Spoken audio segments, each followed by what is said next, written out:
Hello, you're here today with Barry Rainman Bowling. I'm here in Rockhampton. I'm going to do a bit of a demonstration on how to throw the boomerang. So I hope you enjoy this session. First of all, I just want to show you the actual idea of how to throw the boomerang and what angle into the wind you have to hold it. Now with this here, I've just got a boomerang. It's not quite finished yet, but it'll still do the trick. It's a marine ply boomerang, returning boomerang, and what I want to do is just give you an idea how to hold it. When you hold a boomerang, you need to hold it like that. By holding it like this from a slight angle. When you hold it like this on a slight angle, throw it like this across the top of your shoulder, and your hand where you're going to release it, it's got to be just above your eye level. That's your release point for your boomerang. And usually when you release the boomerang, you've got to make sure you've got the wind going the right direction. There are a few ways you can actually tell by which way the wind's going to blow. What I normally do is I turn until I feel it hit on the side of my face. That is one way. And then once you've done that, you then look at throwing a 45-degree angle in and across the wind. And what we'll do is we'll demonstrate this here very soon.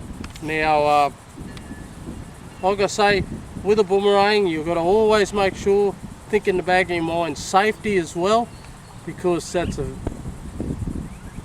very important point, as the boomerang is a dangerous weapon.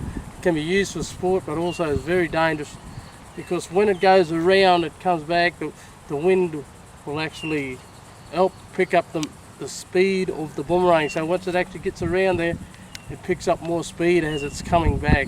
So it's important to know that. You make sure you've got a safe area. If you've got children and you've got children there watching, or you're teaching children how to throw the boomerang, you can always make sure you've got a safe area where the children can stand behind a fence or even amongst some trees or something like that. So that way no one will get hurt.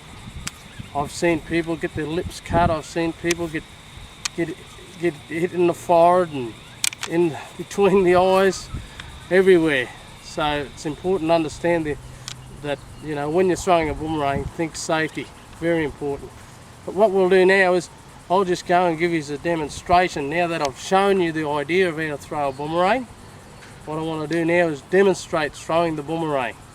And remember this point, 45-degree angle into the wind. You can feel the wind coming on the side of your face, or another way. Find out which way the wind's blowing. You just pick up some grass and you just let that grass go like that. And once you know which way the wind's blowing, you're ready to throw your boomerang. So let's go and try it.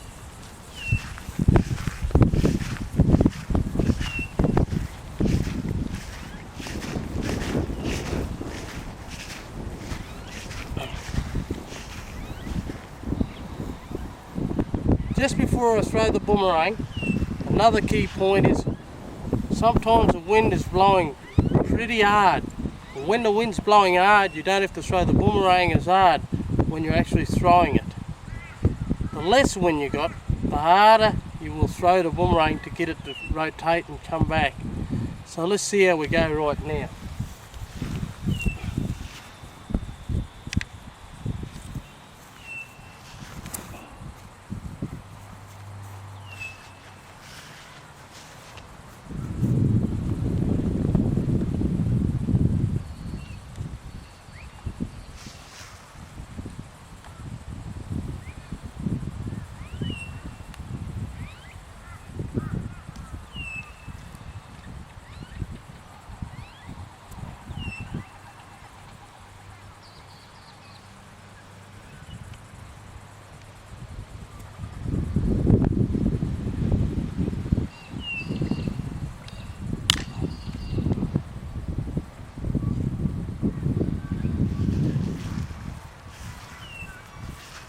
Okay, as you see, after about 3 throws, I finally got a boomerang to come back.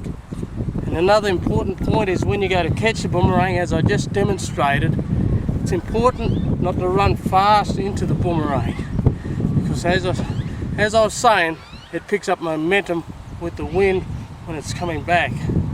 And the idea when you catch the boomerang is basically like this. Have your hands out in front of you. Make sure the boomerang is below your eye level. It's a slapping motion like that. So that's how you catch the boomerang. Don't come back. What does it turn into? It turns into a stick. So look, make sure when you throw that boomerang, you come back. Otherwise you'll have to take your dog out with you to catch it. See you later.